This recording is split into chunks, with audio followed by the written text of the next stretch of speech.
میرے زمانے میں یہ عجیب سانحہ رونما ہوا تھا کہ ماں باپ اپنے بچوں کے عشق میں اس طرح گرفتار ہوئے کہ خود ان کے کھلونے بن گئے۔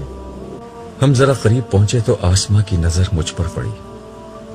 اس نے لیلا کو ٹھوکا دیا۔ لیلا نے گھٹنوں سے سر اٹھایا، اس کی نظر میری نظر سے چار ہوئی۔ ان آنکھوں میں ایسی بے بسی، وحشت اور دکھ تھا کہ میرا دل کٹ کر رہ گیا۔ وہ اٹھی، بھاگ کر مجھ سے لپٹ گئی اور پوری قوت سے رونے لگی۔ اس کی زبان سے ابو ابو کے سوا کچھ اور نہیں نکل رہا تھا۔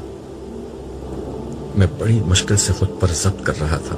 مجھے محسوس ہوا کہ یہ اگر روتی رہی تو کہیں میرے ضبط کا بند بھی میرا ساتھ نہ چھوڑ دے۔ میں نے اس کے سر پر ہاتھ پھیر کر کہا، بیٹا چپ ہو جا، میں نے تجھے بہت سمجھایا تھا نا، اس دن کے لیے جینا سیکھو، دنیا سوائے ایک فریب کے اور کچھ نہیں۔ ہاں آپ ٹھیک کہتے تھے، مگر میری آنکھوں پر پٹی بندھی ہوئی تھی۔ یہ کہتے ہوئے اس کی سسکیوں کی آواز اور بلند ہو گئی۔ وہ میرے سینے سے لگی ہوئی تھی اور میری نظروں کے سامنے سے اس کی پیدائش، بچپن، لڑکپن، جوانی اور زندگی بھر کے تمام مراحل کی تصویریں گزر رہی تھیں۔ کبھی بستر پر پڑی ہوئی وہ گڑیا جس کے رونے سے میں بے چین ہو جایا کرتا تھا، کبھی فراک پہنی ہوئی وہ پری جس کی ایک ایک ادا پر میں جان نثار کرتا تھا، کبھی اسکول کے یونیفارم میں بیگ لٹکائے وہ معصوم سی کلی، کبھی کالج کے یونیفارم میں پھولوں جیسی وہ بچی، اور کبھی شادی کے جوڑے میں سجی میرے دل کا وہ ٹکڑا جو اس وقت سراپا حسرت و یاس کی صورت بنے میرے سینے سے لگی تڑپ رہی تھی۔ مجھے لگا جیسے میرا دل پھٹ جائے گا۔ میں نے اسے بازوؤں سے پکڑ کر خود سے دور کر دیا اور اپنا سر پکڑ کر کھڑا ہو گیا۔ اتنے میں آسماں بھی ہمارے قریب آ کر کھڑی ہو چکی تھی۔ میری آخری بات سن کر وہ بولی، انکل مجھے تو ساری امید آپ سے تھی، لیکن اب آپ بھی نا امید کر رہے ہیں۔ تمہیں یاد ہے آسماں، جب تم لیلا کے ساتھ پہلی دفعہ میرے گھر آئی تھی تو میں نے تم سے کیا کہا تھا؟ مجھے یاد ہے ابو، آپ نے اس سے کیا کہا تھا؟ آسماں کی جگہ لیلا نے جواب دیا۔ آپ نے کہا تھا کہ بیٹا تم میری بیٹی کی سہیلی ہو، دیکھو ایسی سہیلی بننا جو جنت میں بھی اس کے ساتھ رہے، ایسا نہ ہو کہ تم دونوں خدا کو ناراض کر دو اور کسی بری جگہ تم دونوں کو ساتھ رہنا پڑے، ایسا نہ ہو کہ قیامت کے دن تم دونوں ایک دوسرے کو الزام دو کہ تمہاری دوستی نے مجھے برباد کر دیا۔ آخری جملہ کہتے ہوئے لیلا پھر رونے لگی، اس کے ساتھ آسماں بھی سسکیاں بھرنے لگی۔ یہ ساری باتیں لیلا مجھے بتاتی تھی، اس نے آپ کی کتابیں بھی مجھے پڑھنے کے لیے دی تھی، مگر مجھے اردو پڑھنی نہیں آتی تھی۔ میری بدقسمتی کہ میری ساری زندگی غفلت، دنیا پرستی، فیشن، نمود و نمائش، اسراف اور تکبر میں گزر گئی۔ مجھ پر حسین نظر آنے کا خپت سوار تھا۔ میں نے لاکھوں روپے زیور، کپڑوں اور کاسمیٹکس میں برباد کر دیے، مگر غریبوں پر میں کبھی کچھ نہ خرچ کر سکی، کبھی کیا بھی تو اس کو بہت بڑا احسان سمجھا، حالانکہ اللہ نے ہمیں بہت مال و دولت عطا کیا تھا۔ یہی نہیں، مجھے جب غصہ آتا تھا تو میں بے دریغ اسے کمزور لوگوں پر اتارتی تھی۔ باحیا لباس پہننا میرے نزدیک غربت کی علامت تھی۔ چغلیاں، غیبت، عیب جوئی میرے لیے معمولی باتیں تھیں۔ یہ معمولی باتیں آج اتنا بڑا روگ بن جائیں گی، مجھے نہیں معلوم تھا، مجھے نہیں معلوم تھا۔ یہ کہہ کر ایک دفعہ پھر وہ پھوٹ پھوٹ کر رونے لگی۔ لیلا افسردہ لہجے میں بولی، اس کے امی ابو بہت برے حال میں ہم سے ملے ہیں، ان کے ساتھ پتہ نہیں کیا ہوگا۔ پھر وہ مجھے دیکھ کر بولی، ابو میرے ساتھ کیا ہوگا؟ یہ کہتے ہوئے اس کی آنکھوں سے آنسو جاری تھے۔ بیٹا انتظار کرو، امید یہ ہے کہ اب زیادہ دیر نہ گزرے گی کہ حساب کتاب شروع ہو جائے گا۔ اس وقت مجھے اللہ کی رحمت سے امید ہے کہ اتنی سختی اٹھانے کے بعد وہ تمہارے وہ گناہ معاف کر دے گا جو تم نے دنیا میں معمولی سمجھ کر کیے تھے۔ کاش ابو میں آپ کا راستہ اختیار کر لیتی۔ آپ نے مجھے بہت سمجھایا تھا کہ ایمان زبان سے کلمہ پڑھ لینے کا نام نہیں، خدا کی ہستی کو اپنی زندگی بنا لینے کا نام ہے۔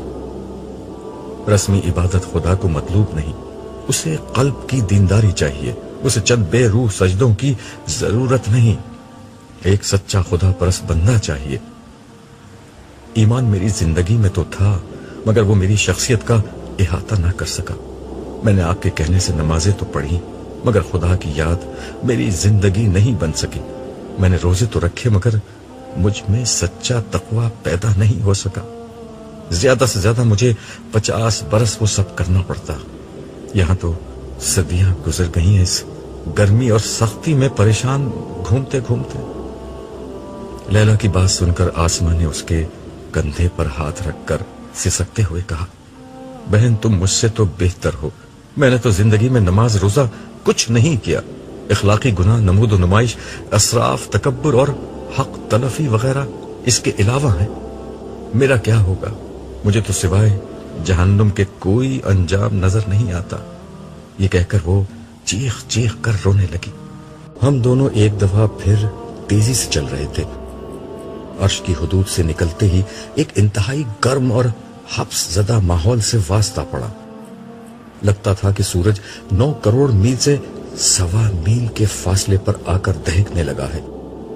ہوا بالکل بند تھی، لوگ پسینے میں ڈوبے ہوئے تھے، پانی کا نام و نشان نہ تھا۔ مجھ پر جام کوثر کا اثر تھا، وگرنہ اس ماحول میں تو ایک لمحہ گزارنا ناممکن تھا۔ مگر میں دیکھ رہا تھا کہ ان گنت لوگ اسی ماحول میں بدحال گھوم رہے تھے، چہروں پر وحشت، آنکھوں میں خوف، بال خاک آلود، جسم پسینے سے شرابور، وجود مٹی سے اٹا ہوا، پاؤں میں چھالے اور ان چھالوں سے رستا ہوا خون اور پانی۔ یاس و ہراس کا یہ منظر میں نے زندگی میں پہلی دفعہ دیکھا تھا۔ ہر طرف افراتفری چھائی ہوئی تھی، ہر کسی کو اپنی پڑی ہوئی تھی۔ میری نظریں کسی ایسے شخص کو تلاش کر رہی تھیں جسے میں جانتا ہوں۔ اس وقت شدید گرمی سے چہرے تپ رہے تھے، ہر طرف گرد و غبار اڑ رہا تھا، لوگ گروہوں کی شکل میں اور تنہا تنہا ادھر سے ادھر پریشان گھوم رہے تھے۔ میری متلاشی نظریں اپنے کسی شناسہ کو ڈھونڈ رہی تھی، مگر کہیں کوئی شناسہ صورت نظر نہیں آ رہی تھی۔ اچانک ایک طرف سے ایک لڑکی نمودار ہوئی، اور قبل اس کے کہ میں اس کی شکل دیکھ پاتا وہ میرے قدموں میں گر کر بے بسی سے رونے لگی۔ میں نے قدرے پریشانی سے صالح کی سمت دیکھا۔ اس نے سپاٹ لہجے میں لڑکی سے کہا، کھڑی ہو جاؤ۔ اس کے لہجے میں نہ جانے کیا تھا کہ میری ریڑھ کی ہڈی میں سنسناہٹ ہونے لگی۔ لڑکی بھی سہم کر کھڑی ہو گئی۔ میں نے اس کا چہرہ دیکھا، یہ چہرہ خوف، اندیشے اور غم کے سایوں سے سیاہ پڑ چکا تھا، چہرے اور بالوں پر مٹی پڑی ہوئی تھی، پیاس کے مارے ہونٹوں پر پپڑیاں جمی ہوئی تھیں، اور وحشت زدہ آنکھوں میں خوف و دہشت کا رنگ چھایا ہوا تھا۔ کرب کی ایک لہر میرے وجود کے اندر اتر گئی۔ میں نے اس چہرے کو جب پہلی دفعہ دیکھا تھا تو بے ساختہ چشم بددور کہا تھا۔ گورا رنگ، کھڑا کھڑا ناک نقشہ، کتابی چہرہ، گلابی ہونٹ، نیلی آنکھیں اور گہرے سیاہ بال۔ خدا نے اس چہرے کو قدرتی حسن سے اس طرح نوازا تھا کہ زیب و زینت کی اسے حاجت نہ تھی، مگر آج یہ چہرہ بالکل بدل چکا تھا۔ ماضی کا جمال روز حشر کے حزن و ملال کی تہ میں کہیں دفن ہو چکا تھا۔ سراپا حسرت، سراپا وحشت، سراپا اذیت اور مجسم ندامت۔ یہ وجود کسی اور کا نہیں، میرے چہیتے بیٹے جمشید کی بیوی اور اپنی بڑی بہو ہما کا تھا، جو حسرت و یاس کی ایک زندہ تصویر بن کر میرے سامنے کھڑی تھی۔ ابو جی مجھے بچا لیجئے، میں بہت تکلیف میں ہوں، یہاں کا ماحول مجھے مار ڈالے گا۔ میں نے ساری زندگی کوئی تکلیف نہیں دیکھی، مگر لگتا ہے کہ اب میری زندگی میں کوئی آسانی نہیں آئے گی۔ اللہ کے واسطے مجھ پر رحم کیجئے، آپ اللہ کے بہت محبوب بندے ہیں، مجھے بچا لیجئے۔ یہ کہتے ہوئے ہما ہچکیاں لے کر رونے لگی۔ جمشید کہاں ہے؟ میں نے ڈوبے ہوئے لہجے میں دریافت کیا۔ وہ یہیں تھے، وہ بھی آپ کو ڈھونڈ رہے ہیں۔ مگر یہ اتنی بڑی جگہ ہے اور اتنے سارے لوگ ہیں، کسی کو ڈھونڈنا ناممکن ہے۔ ان کا حال بھی بہت برا ہے۔ وہ مجھ سے بہت ناراض تھے۔ انہوں نے ملتے ہی مجھے تھپڑ مار کر کہا تھا کہ تمہاری وجہ سے میں برباد ہو گیا۔ ابو، میں بہت بری ہوں۔ میں خود بھی تباہ ہو گئی اور اپنے خاندان کو بھی برباد کر دیا۔ پلیز مجھے معاف کر دیں اور مجھے بچا لیں۔ اللہ کا عذاب بہت خوفناک ہے، میں اسے برداشت نہیں کر سکتی۔ ہما فریاد کر رہی تھی اور اس کی آنکھوں سے آنسوؤں کی لڑیاں بہہ رہی تھیں۔ میرے دل میں پدری محبت کا جذبہ جوش مارنے لگا۔ وہ بہرحال میری بہو تھی، مگر اس سے پہلے کہ میں کچھ کہتا، سہلے اسی سپاٹ لہجے میں بولا، یہ بات تمہیں دنیا میں سوچنی چاہیے تھی ہما بی بی۔ آج تمہاری عقل ٹھکانے آ گئی ہے، مگر یاد ہے دنیا میں تم کیا تھیں؟ تمہیں شاید یاد نہ آئے، میں یاد دلاتا ہوں۔ یہ کہتے ہوئے سالے نے اشارہ کیا اور یک لخت ایک منظر سامنے نظر آنے لگا۔ یہ جمشید اور ہما کا کمرہ تھا۔ مجھے لگا میرے ارد گرد کا ماحول غائب ہو چکا ہے اور میں اسی کمرے میں ان دونوں کے ہمراہ موجود ہوں اور براہ راست سب کچھ دیکھ اور سن رہا ہوں۔ جمشید، اب میں اس ملک میں نہیں رہ سکتی۔ اب ہمیں کسی ویسٹرن کنٹری میں شفٹ ہو جانا چاہیے۔ ڈریسنگ ٹیبل کے سامنے بیٹھی ہوئی ہما نے اپنے کٹے ہوئے بالوں کو برش کرتے ہوئے کہا۔ جمشید بیڈ پر لیٹا ٹی وی دیکھ رہا تھا۔ اس نے کوئی جواب نہیں دیا۔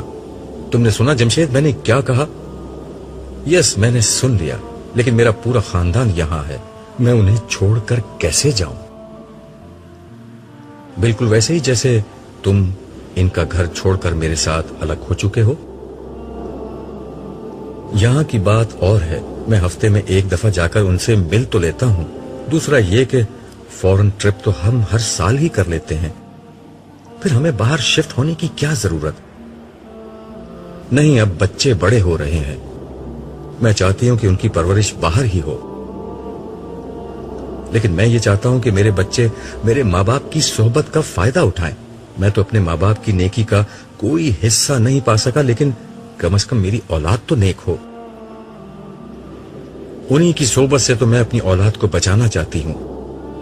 میرے ایک بچے کو بھی اپنے ددیال کی ہوا لگ گئی تو اس کی زندگی خراب ہو جائے گی۔ اس کے ساتھ ہی فون کی گھنٹی بجی۔ جمشید نے فون اٹھایا۔ جمشید نے اچھا کہہ کر ریسیور نیچے رکھ دیا اور ہما کو مخاطب کر کے کہا، تمہارے پاپا ہمیں نیچے بلا رہے ہیں۔ پھر ہما کی بات کا جواب دیتے ہوئے بولا، تم آخر میرے ماں باپ کے بارے میں اتنی نیگیٹو کیوں ہو؟ انہوں نے میری خوشی کی خاطر تمہیں بہو کے طور پر قبول کیا، حالانکہ تمہارے انداز و اطوار انہیں بالکل پسند نہ تھے۔ تم مجھے لے کر الگ ہو گئی تب بھی انہوں نے برا نہیں مانا۔ بس رہنے دو، ہما تنک کر بولی۔ انہیں میرے انداز و اطوار ناپسند تھے، مگر تم میرے عشق میں دیوانے ہو رہے تھے، اس لیے انہوں نے مجبوراً تمہیں مجھ سے شادی کی اجازت دی۔ تم ان سے الگ ہو کر یہاں زیادہ اچھی زندگی گزار رہے ہو، پاپا کے بزنس میں شریک ہو، کروڑوں میں کھیلتے ہو۔ جمشید، مجھ سے شادی کر کے تم سراسر فائدے میں رہے ہو، تم نے کوئی نقصان نہیں اٹھایا۔ پتہ نہیں کیوں تمہاری باتیں سن کر کبھی کبھی ابو کی یاد آ جاتی ہے کہ نفع و نقصان کا فیصلہ آخرت کے دن ہوگا۔ یار، یہ فضول مذہبی باتیں ختم کرو، مجھے ان سے چڑ آتی ہے۔ کوئی قیامت وغیرہ نہیں آنی، لاکھوں برس سے دنیا کا سسٹم ایسے ہی چل رہا ہے۔ If you are smart, powerful and wealthy, you are the winner. All others are losers and idiots. And you know, this judgment day talk is nothing but rubbish. ویسے for your kind information, میرے پاپا نے اپنے پیر صاحب سے یہ guarantee لے رکھی ہے کہ قیامت میں وہ انہیں بخشوا دیں گے۔ ان کو بہت پیسہ دیتے ہیں میرے پاپا۔ ہاں، جس طرح ناجائز منافع خوری، قانون کی خلاف ورزی اور دیگر حرام ذرائع سے پیسہ کماتے ہیں، اس کو کہیں تو پاک کرنا ہوگا۔ مجھے سب معلوم ہے تمہارے پاپا اور چودھری مختار صاحب کئی بزنس میں پارٹنرز ہیں اور 2 نمبر کے ہتھ کنڈوں سے پیسہ کماتے ہیں۔ اچھا، اتنا ہی حلال حرام کا خیال ہے تو چھوڑ دو پاپا کا بزنس۔ بزنس تو چھوڑ دوں مگر تمہیں کیسے چھوڑوں؟ مجھے معلوم ہے کہ اس کے بعد جاب کرنے سے نہ تمہارے خرچے پورے ہوں گے اور نہ میں تمہارا لیونگ سٹینڈرڈ مینٹین کر سکوں گا۔ تمہارے عشق نے مجھے کہیں کا نہ چھوڑا، وگرنہ میں جس خاندان سے ہوں وہاں حلال اور حرام ہی سب کچھ ہے۔ اسی لیے اتنی مڈل کلاس زندگی گزار رہے ہیں وہ لوگ۔ اچھا ہوا تم میرے ساتھ آ گئے، وگرنہ اپنے بھائیوں کی طرح موٹر سائیکل پہ گھومتے یا 800 سی سی گاڑی چلاتے اور کسی فلیٹ میں سڑی ہوئی زندگی گزار کر مر جاتے۔ زندگی اچھی گزاریں یا بری، مرنا تو ہمیں ہے، پتہ نہیں آخرت میں ہمارے ساتھ کیا ہوگا۔ بے فکر رہو، کچھ نہیں ہوگا، وہاں بھی ہم ٹھاٹ سے رہیں گے۔ میرے پاپا کے پیر صاحب کے سامنے تو تمہارے اللہ میاں بھی کچھ نہیں بول سکتے۔ کلمہ کفر تو مت بکو، اور اللہ میرا کہاں رہا ہے؟ جب میں اللہ کا نہیں رہا تو وہ میرا کیسے رہے گا؟ یہ جملہ کہتے ہوئے جمشید کا لہجہ بھر رہ گیا اور اس کی آنکھوں میں نمی آ گئی، مگر ہما اس کے بہتے ہوئے آنسوؤں کو نہیں دیکھ سکی۔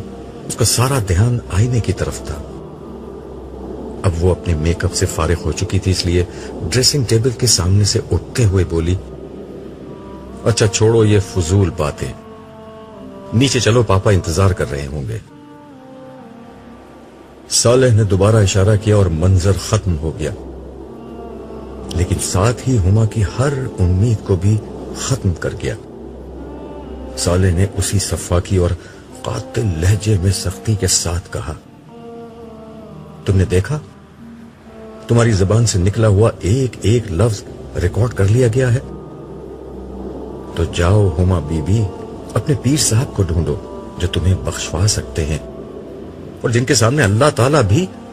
صالح نے جملہ ادھورا چھوڑ دیا، مگر ہما کے الفاظ دہراتے وقت اس کے لہجے میں جو غضب آ گیا تھا اس سے میں خود دہل کر رہ گیا۔ ہما بھی بری طرح خوفزدہ ہو گئی۔ اس سے پہلے کہ صالح کچھ اور کہتا، وہ روتی چیختی ہوئی وہاں سے بھاگ گئی۔ اس منظر میں جمشید کو دیکھ کر میری حالت پھر ڈانوا ڈول ہو چکی تھی۔ ظاہر ہے کہ ہما کی طرح وہ بھی سختیوں بھرے میدان میں پریشان حال پھر رہا ہوگا۔ میں سوچ رہا تھا کہ جمشید اسی حال میں میرے سامنے آ گیا تو میں کیا کروں گا۔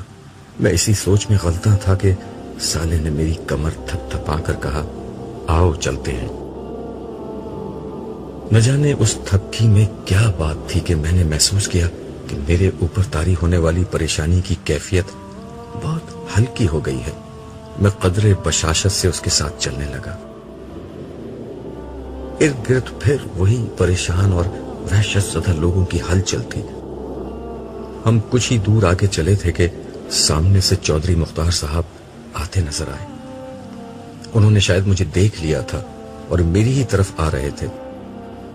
چودھری صاحب میرے بیٹے جمشید کے سسر کے بزنس پارٹنر تھے۔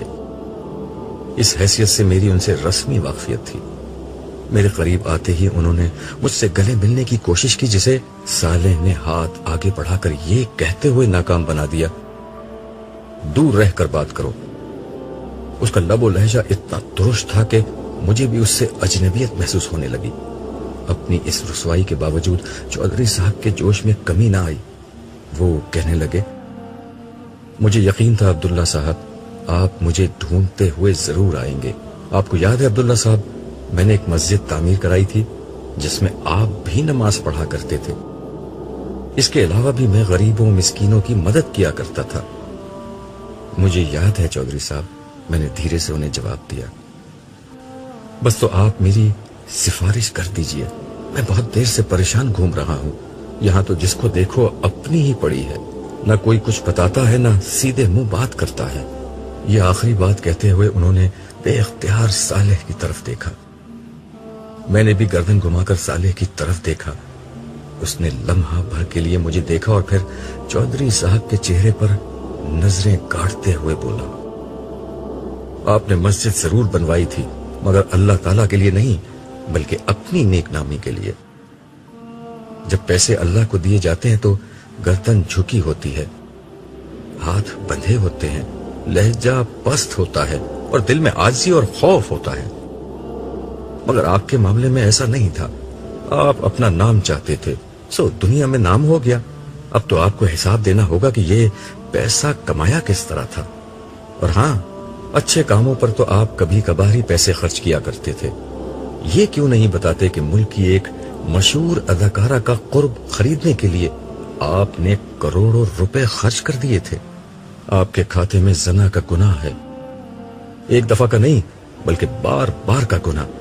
خرچ کو تو چھوڑیے, آپ کی تو آمدنی میں بھی رزق حرام کی وافر ملاوٹ تھی. آپ ملاوٹ کرتے تھے, ذخیرہ اندوزی کرتے تھے, لوگوں کو حد سے زیادہ منافع لے کر چیزیں فروخت کرتے تھے.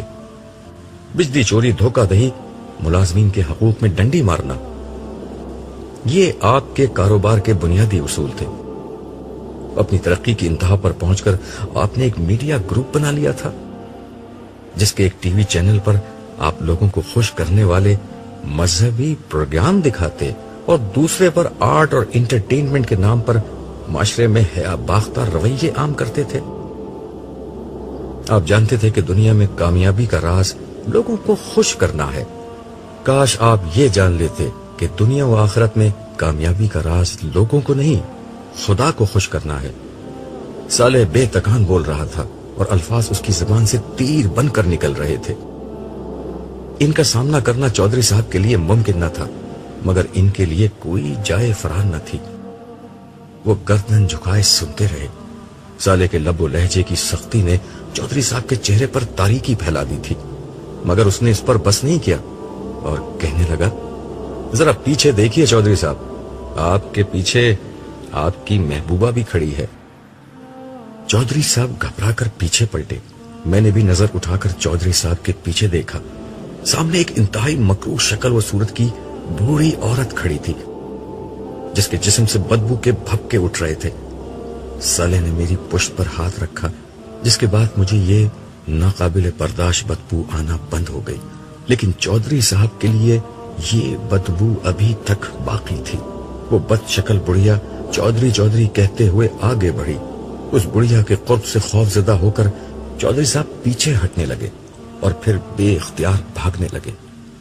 وہ عورت یا بلا جو بھی تھی ان کے پیچھے ہاتھ پھیلا کر دوڑنے لگی. یہ عورت کون تھی؟ ان کے دور جانے کے بعد میں نے صالح سے پوچھا. یہ چودھری صاحب کی وہ داشتہ اور تمہارے زمانے کی مشہور اداکارہ, رقاصہ اور ماڈل چمپا تھی. صالح نے اس بد شکل عورت کا تعارف کرایا تو میں نے حیرت سے کہا, چمپا؟ مگر وہ تو بہت خوبصورت تھی اور لوگ اس کے حسن کی مثالیں دیا کرتے تھے. ہاں, مثالیں دینے کے علاوہ اسے اپنا آئیڈیل بھی بناتے تھے.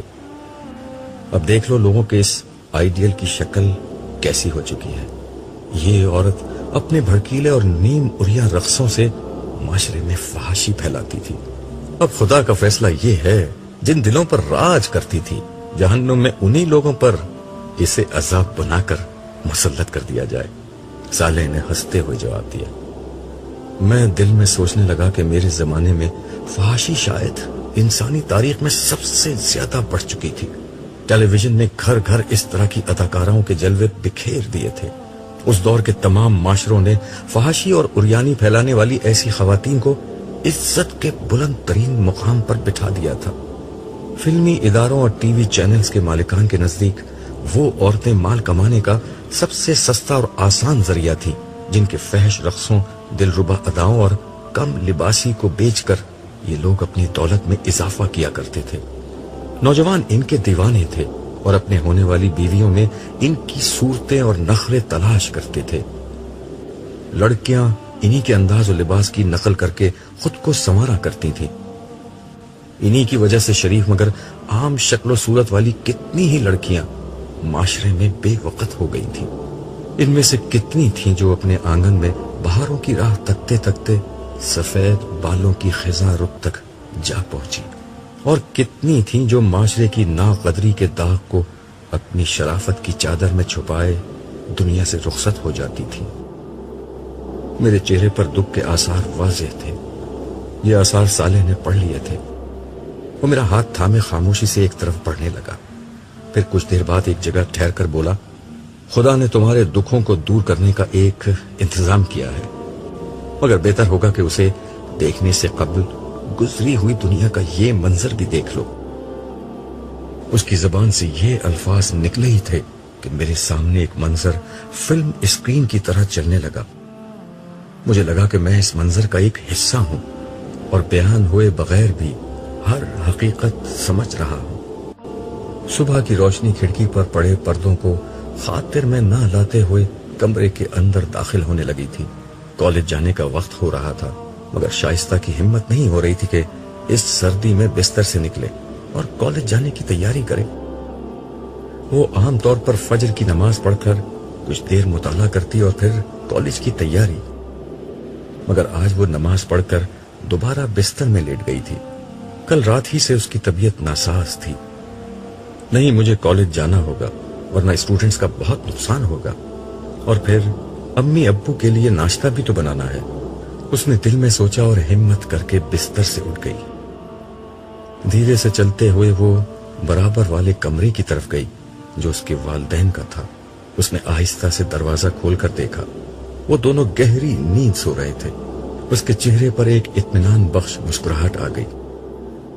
شائستہ نے اپنی ساری زندگی اپنے گھرانے کے نام کر دی تھی۔ اس کے والدین اس کے بچپن ہی میں معذور ہو گئے تھے۔ وہ 3 بہنوں میں سب سے بڑی تھی۔ والدہ نے سلائی کر کے بمشکل تمام انہیں پڑھایا تھا۔ تعلیم مکمل کر کے اس نے پہلے اسکول اور پھر ایک پرائیویٹ کالج میں پڑھانا شروع کر دیا۔ وہ اس کے خواب دیکھنے کے دن تھے۔ وہ بہت خوبصورت تو نہیں تھی، لیکن نوجوانی خود ایک حسن ہوتی ہے۔ اس کی زندگی میں نوجوانی کا مفہوم بس ایک ذمہ داری تھا، جس میں خوابوں اور خواہشوں کی کوئی گنجائش نہ تھی۔ گھر کا خرچہ، والد کا علاج، مکان کا کرایہ اور چھوٹی بہنوں کی تعلیم۔ دونوں چھوٹی بہنیں خوش شکل تھیں، بڑی ہوئیں تو آنے والے ہر رشتے کا رخ انہی کی طرف تھا۔ شائستہ راہ کی دیوار نہیں بنی اور خوشی خوشی بہنوں کو ان کے گھر آباد کر دیا۔ یہ ذمہ داریاں پوری کرتے کرتے اس کی جوانی ڈھلتی چلی گئی، اور اب وہ اپنے بوڑھے والدین کا بوجھ اٹھانے کے لیے تنہا رہ گئی تھی۔ ان حالات میں اس کا سہارا خدا کی ذات تھی۔ اسے خدا سے بہت شدید محبت تھی، اتنی محبت کہ زندگی کی کسی محرومی نے اس کے اندر تلخی نہیں آنے دی۔ وہ نماز روزی کی پابند تو بچپن سے تھی، مگر خدا کی محبت کی یہ مٹھاس اسے اس کے روحانی استاد عبداللہ صاحب کی کتابیں پڑھ کر ملی تھی، اور اب یہ اس کی زندگی کا مشن تھا کہ وہ خدا کی بندگی اور محبت کی یہ مٹھاس اپنے نوجوان طلباء تک منتقل کرے۔ وہ ایک بہترین استاد تھی اور اس کے طلباء اس کی بہت عزت کرتے تھے، اسی لیے وہ اس کی باتیں ہمیشہ توجہ سے سنتے اور شائستہ شوق سے انہیں پڑھاتی تھی۔ مگر آج نہ جانے کیوں اس کا دل بہت اداس تھا۔ شاید طبیعت کی خرابی کا اثر تھا کہ وہ ڈپریشن کی کیفیت میں تھی۔ ناشتے سے فارغ ہو کر وہ آئینے کے سامنے کھڑی کالج جانے کے لیے تیار ہو رہی تھی۔ اس نے اپنے چہرے کو غور سے دیکھا۔ ڈھلتی جوانی کے سارے اثرات اب ظاہر ہو رہے تھے۔ وہ ایک کرب کے ساتھ مسکرائی اور خود کو مخاطب کر کے دھیرے سے بڑبڑائی، شائستہ، تم ہار گئی، تمہارے حصے میں تنہائیوں کے سوا کچھ نہیں آیا۔ یہ کہتے ہوئے اس نے آنکھیں بند کر لی، شاید یہ اس کا اعتراف شکست تھا۔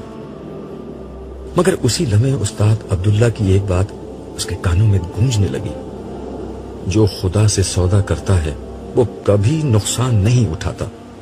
ایک مسکراہٹ کے ساتھ اس نے آنکھیں کھولی اور ٹھہرے ہوئے لہجے میں بولی، دیکھتے ہیں، دیکھ لیں گے، اب وقت ہی کتنا بچا ہے۔ منظر ختم ہو گیا۔ میں نے صالح کی سمت دیکھ کر کہا، میں تو اس لڑکی کو نہیں جانتا۔ اب جان لو گے،